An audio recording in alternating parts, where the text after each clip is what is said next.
We've mentioned this once before, and it's really, really important. The solution to this issue here, what unites us must be greater than what divides us. If you go around teaching people that Darwinism is the origin of slavery, sorry, that is not true. It is false. If you think that will be a solution, a false answer never provides a true solution. Yes, as Joseph said, our first part of the solution of the race issue, the racism, all of those things, is the knowledge that man was made in the image of God, and that was one man who became the head of all men, right? So what unites us, there is your starting point. Man was made in God's image. That one man was Adam. So the ancestor of the Aborigines is Adam. The ancestor of the Chinese is Adam. The ancestors of very insular Japanese is also Adam.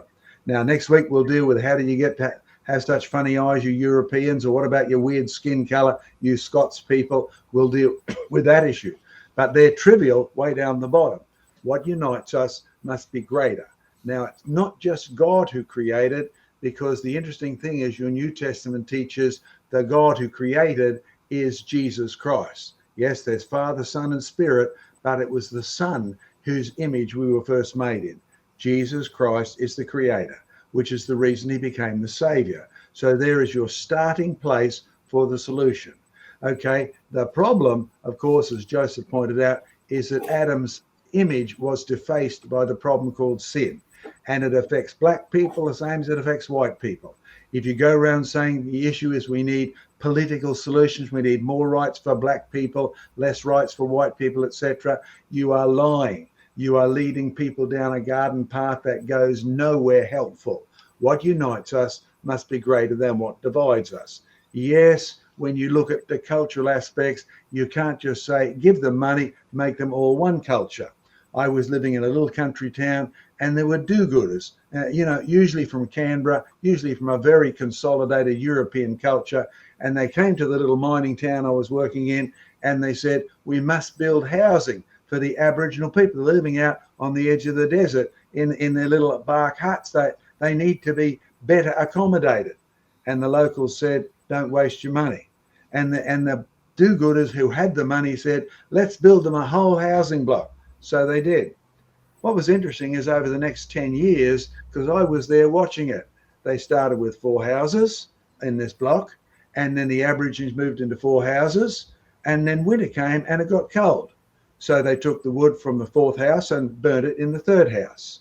And by the end of that year, there was 3 houses. Then the following year, they took the wood from the 2nd house, because, what's important, living in a house or keeping warm? And so after 10 years, there were no houses left, because to them, in their culture, it didn't matter if you had a house, it mattered that you were warm. What's wrong with that? You must recognize that much of the problem here is the culture that's come from Adam, who's brought sin, from which you get all of us descended from sin. And the questions about desire for sin, sorry, you can't blame anybody else for the desire of sin. You actually choose to sin. And when your lust has conceived, it brings forth sin, and sin brings forth death. But it all starts with all of us being born not in the image of God, even though we're descended from Adam, who is made in God's image. You want to have a solution? It's not just blaming the slave trade for bringing this racial issue in.